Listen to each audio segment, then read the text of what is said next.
Maganda ring gabi mga ka-lover cards. Nandito na naman nga po ako si Gandara, ang ka-legit na Ricansinyo para maghatid ng latest update and happenings about TVJ and the legit na Rican. So for today's video, ang atin pong mga pag-uusapan ay patungkol po dito na sa paninisi ng mga bashers sa TVJ kung bakit magsha-shutdown ang CNN Philippines. So, yan po ang mga nakitang butas ng kalaban para po batikusin ang TVJ. So, isa po yan sa pag-uusapan natin at pati na rin dito sa ipinost ng TVJ na kung saan, palaisipan sa marami kung sino po itong isang tao na ito or ang sino itong tatapak sa Itbulaga na magpapakilig po sa ating lahat. At syempre, bukod dyan, pag-uusapan din po natin ang patungkol dito sa nakakawindang na istorya na claim ka-legit Rickets. Grabe, 73 million reach para sa number 1 ng time show. Kaya raw pinipilahan ng mga advertiser. Sino po hindi mawiwindang sa 73 million? Ito daw ang dahilan, mga ka-legit Rickets. Anyway, unahin po muna natin pag-usapan ngayon ang patungkol dito sa RPN 9 or sa CNN Philippines. Sapagkat sinisisi po ng mga bashers ang TVJ kung bakit magsha-shutdown daw ang CNN Philippines. So ayon po sa kanila, ay mula lamang naman daw ito nung ipasok ang Itbulaga or ipasok daw ang cringe, yung time show, etc. ka-legit Rickets sa CNN. Kaya nalugi ang CNN Philippines. Anyway, ano naman kinalaman po ng Itbulaga doon? Unang-una, ilang Sabado pa lang ba nagpe-play po ang Itbulaga sa CNN, and every Saturday lamang naman po yon. Base po sa report, talagang matagal nang nalulugi dahil sa kawalan po ng advertisers.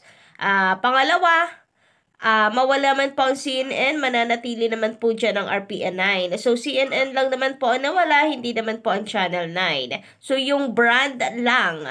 Kasi hindi po nila kayang isustain di umano ang brand na CNN.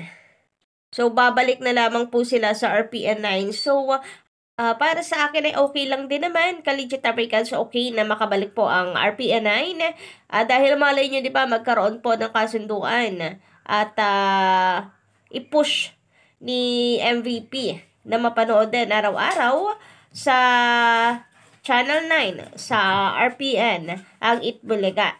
Mas mapapalakas po kasi ang lawak, of course, ng Itbulaga pag nagkataon. Siyempre, mas mabilis yun, di ba? Kasi meron na yung signal talaga. Pero yun nga, ang masasabi ko lamang sa mga bashers na ito, nako, alamin niyo po yung buong istorya. Bakit napabalita ang pag-shutdown ng CNN? Wala pong kinalaman dito ang Itbulaga. Baka nga kaya nagkaroon ng ganitong agreement din, ka-legit Rickets, is that nakita ito ng CNN at Chinese para makabawi po sila sa kanila pong pagkakalugi. Kaya nakipag-partnership po sila dahil malakas po talaga ang Itbulaga. Lalo na ngayon na nakabalik na at nakauwi na si Bulaga or ang Itbulaga sa tunay nitong may-ari. Samantala, narito naman ang post ng TVJ Production Inc. na kung saan sabi nila dito may makikisaya sa atin bukas sa Itbulaga na sure kaming magpapakilig sa inyo. So, sino kaya ito, ka-OG? May hula na po ba kayo? Pwedeng Agamulak, Alden Richards, Daniel. Sino pa ba ang mga artista ngayon na meron pong project, ka-OG, na maaari pong makapagpakilig daw sa ating lahat bukas? Pag sinabing magpakilig, parang lalaki to, no? Ka-legit American. So, sino kaya ito? Samantala, narito na naman po ang mga pro-tape na kung saan ay kanila na naman pong kiniklaim na sila ang number 1 noon time show sa buong Pilipinas. At the same time, sila ang pinipili ng mga advertisers. Tahanang pinakamasaya, mas pinipili ng advertisers dahil sa lawak ng naaabot ng GMA Network. Eh di wow, sila na. Gayong patuloy na nangunguna sa Pintam, buong Pilipinas Urban at Rural, at Artam, buong Pilipinas Rural, at hindi sa mga piling lugar lamang. It's a fact. Ayan, meron pa siyang pahabol. So, Pintam at Artam naman ang pinagmamalaki nila ngayon. Kasi sa latest po na TV ratings ay pumang ilalim na naman po sila. Kulelat na naman po sila. Kaligya tabay ka. So, hindi nila mapagmalaki ang Nutam, kaya sa Pintam at Artam umaasa. January 24, 2024 po, number 1 tayo with 4.6%. Pumangalawa ang Showtime with 3.8% at ang tahanang pinakamasaya, Kulelat, with 3%, Kaligya Tabay-Cats. Then January 25, kinabukasan, nananatili na 4.6% tayo. So, consistent tayo sa ating TV ratings, ka-OG. Samantalang bahagyan tumaas naman po ang Showtime with 4.2% at nananatiling Kulelat ang tahanang pinakamasaya with 3%. So, base po yan sa Nutam. Ano? O, kaya alam niyo na kung bakit masyadong pineflex ng kabila ang Artam at Pintam, pati na rin Kantar, kasi wala silang sinabi sa Nutam na siya pinagbabasihan ng mga advertisers at pinagbabasihan ng mismong channel network nila na sinusuportahan. Anyway, dito naman sa kanilang claim, ayan, napakataas. 73M daw ang reach ng GMA Network at ito ang dahilan kung bakit guys pinipili daw ng advertisers ang GMA kasi malawak daw ang reach ng GMA Network. 94% daw po ang net reach ng GMA Network. Tapos nakasabit po dito ang tahanang pinakamasaya. FYI, ang tinutukoy mo dito ay reach ng GMA Network, ha? Nung network po. At hindi ibig sabihin na porke kayo po ay nasa GMA Network, ang tahanang pinakamasaya ay nasa GMA Network, yung 73M reach na yan and the 94% reach na yan ay nakuha po ninyo. Kasi, okay, mas sabihin na, agree na kami sa 73M na reach ninyo. Ang kaso, kahit ganyan kalawak ang reach ninyo, kahit pa umabot ng 100 million yan, wala pa rin at di pa rin pinapansin ng mga tao. And for me, hindi po reach ang pinagbabasihan ng advertisers, yung nanonood, yung engagement. Malawak nga ang reach nyo, ayaw naman kayong pansinin at panoorin ng mga tao, di wala rin. Nga din, wala ding silbi, wala ding magagawa yung reach nyo na yan. Kita nyo naman, di ba, sa ratings, kumukulelat pa din kayo, kahit kayo yung nasa widest reach channel. At hindi lang po reach ang pinag-uusapan dito. Ang TVJ nga kahit kakaunti lang po, or ang TV5 kahit maliit lang po ang reach ng kanilang channel compare sa GMA. Pagdating sa commercial sa advertisers, hindi lang nakikipagsabayan, nilalagpasan pa kayo ng milya-milya. Abot langit ang lampas ng TVJ. Pagdating sa advertisers, ang pinagmamalaki nyo lang ng mga advertisers commercial ay yung major and main advertisers, kaya meron. Di ba wala naman? Kung meron lang po silang ipinagmamalaki, yun po yung mga naka-advance payment like ng Pure Gold. Masyado nila ipinagmamalaki po yan. Naka-advance payment po ang Pure Gold sa kanila. At ang iba pa nilang advertisers. Sabi nga po ng iba, siguro, kaya kapit na kapit at ayaw pong lubayan ng Tape Inc. Ang TVJ ay para manatili po ang mga advertisers sa kanila. So, as long as umaapila pa sila,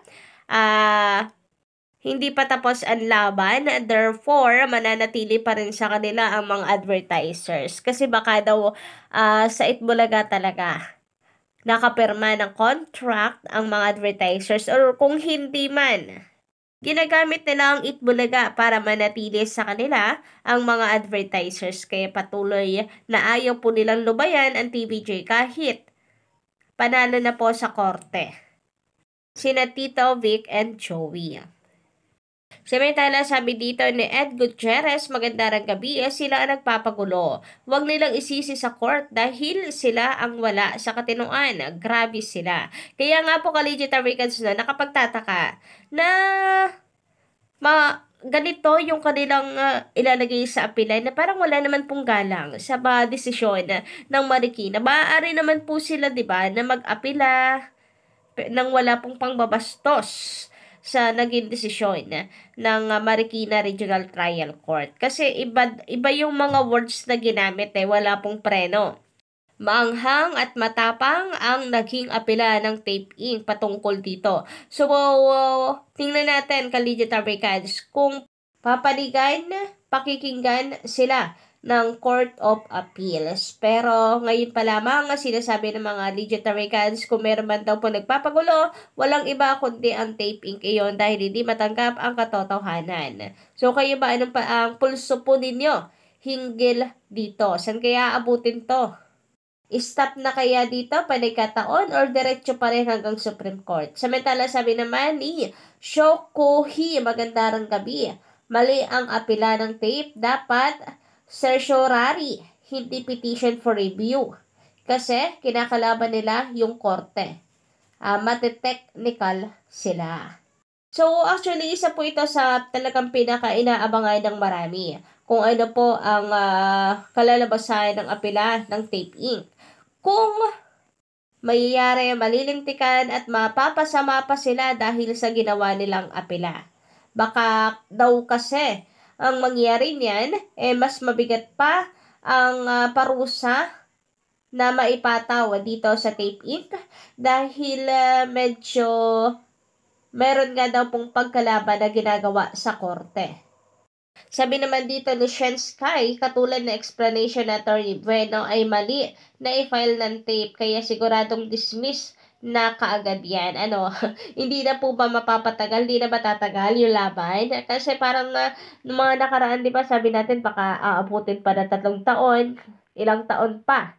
Kasi medyo mabagal ang ating justice system sa Pilipinas. Pero sabi nung iba, sa dami po ng dapat atupagin ng Supreme Court, ng Court of Appeals, baka ibasura na lamang din yan dahil marami pong mas mabibigat na kaso na dapat daw pong pagtuunan pa ng pansin. Anyway, mabigat din naman pong kaso ito, lalo na copyright infringement ang habol ng TVJ, diba? Pero yun nga, sabi nung iba ay mukhang mapapabilis dahil yung pag-file ng tape ng appeal ang dahilan para mapabilis lalo ang pagbasura dito. Dahil maling-mali daw ang kanilang diskarte, ang mga words na ginamit at masyado daw mahina ang kanila pong laban. Kayo ba? Ano inyong say patungkol dito? Pa-comment lang po sa baba. And don't forget to click the subscribe button and notification bell para sa iba pang mga balita.